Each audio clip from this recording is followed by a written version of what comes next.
আমি কনক, আমি বাংলাদেশ থেকে এসেছি। আমার প্রতিষ্ঠানের নাম অঞ্জনস। আমরা নিয়ে এসেছি আমাদের সবাই জানে সুপরিচিত নাম অঞ্জনস। তা আমরা এসেছি আসলে আমাদের প্রবাসী ভাই বোনদের জন্য আমাদের প্রতিষ্ঠানকে সুপরিচিত করতে এবং আমাদের দেশি পোশাককে তাদের সামনে তুলে ধরতে। তবে এখানে যেটুকু প্রচার, আমার মনে হচ্ছে একটু প্রচারের ঘাটতি আছে, বিকজ আমরা আশা করেছিলাম যে প্রচুর লোক সমাগম হবে। অবশ্য আমাদের আবহাওয়া একটু অনুকূলে নেই, প্রতিকূলে আছে। সো সেদিক থেকে চিন্তা করলে প্রচার একটু কম বলে মনে হচ্ছে আমার কাছে। এছাড়া এমনি আমাদের প্রবাসী ভাই বোনদের প্রচুর সহযোগিতা পাচ্ছি, এটাই আমাদের জন্য অনেক। সবার সর্বাত্মক সহযোগিতা থাকলেও দুর্যোগপূর্ণ আবহাওয়া আর বাংলাদেশের সাভার ট্র্যাজেডি সব মিলিয়ে উৎসবের জোয়ার বয়ে যায়নি এবারের ইতালির রাজধানীতে বৈশাখী মেলায়। বিভিন্ন স্টলে নিউজ এনআরবির সাথে কথা বলছিলেন অনেকেই। Cosa molto interessante, soprattutto perché noi abitiamo qui vicino ed è bello entrare in questo parco e vedere una festa magari diversa dalla nostra ma interessante allo stesso modo.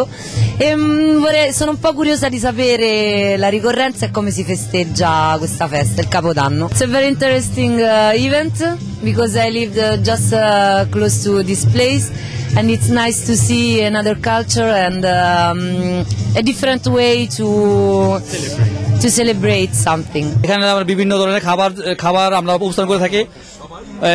চটপটি, ফুচকা, হালিম, কাবাব এবং শাহী জিলাপি। এখানে মেলার জন্য স্টলে পে করতে হয়েছে 4000 €। কাজে এখানে বর্তমানে যে পরিস্থিতি, আমাদের আগের মতো ব্যবসার কোনো উন্নতি নাই।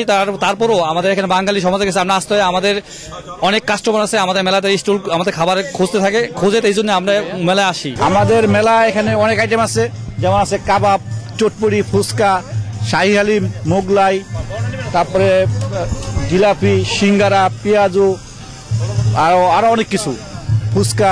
শুভ নববর্ষ। আমার প্রতিষ্ঠানের নাম হচ্ছে সুলতানা। আমি এখানে বাংলাদেশের শাড়ি, জামদানি, তাঁত, মসলিন নিয়ে এসেছি। বাংলাদেশের সুতি ত্রিপিঠও আছে এখানে কিছু। বেশ আমেজের সাথে আছি এখানে। আজকে ওয়েদারটা একটু খারাপ, তারপর আশা করছি সামনের দিকে ভালো হবে। আমরা এখানে ঢাকার বিভিন্ন লোকেশনে এবং কক্সবাজারে আমরা ফ্ল্যাট নিয়ে আসছি। প্রবাসী আমাদের বাংলাদেশি ভাইরা যারা এখানে অবস্থান করছেন। আমার প্রতিষ্ঠানের নাম লাইলা ফ্যাশন। কালকে খুব মোটামুটি ভালো বিক্রি হয়েছে, আজকে ওয়েদারটা একটু খারাপ, আশা করছি আগামীকাল ভালো হবে।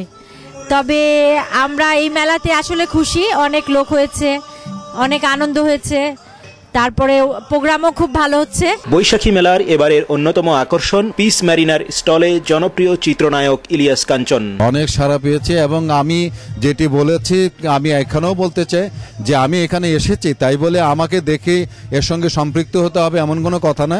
আমি বিভিন্ন শহরেও এই কথাটি বলেছি, আজকেও এখানে বলতে চাই যে তাদের যদি যাচাই বাছাইয়ের প্রয়োজন হয়, সেই যাচাই বাছাই করে তারা যেন তার সঙ্গে সম্পৃক্ত হয়। বৈশাখী মেলার মাধ্যমে প্রবাসীদের জন্য বাংলাদেশে বিনিয়োগের সুযোগ সৃষ্টি করে সবার প্রশংসাভাজন হয়েছেন মেলার আয়োজক ইতাল বাংলা অ্যাসোসিয়েশন ও ধূমকেতু অর্গানাইজেশন।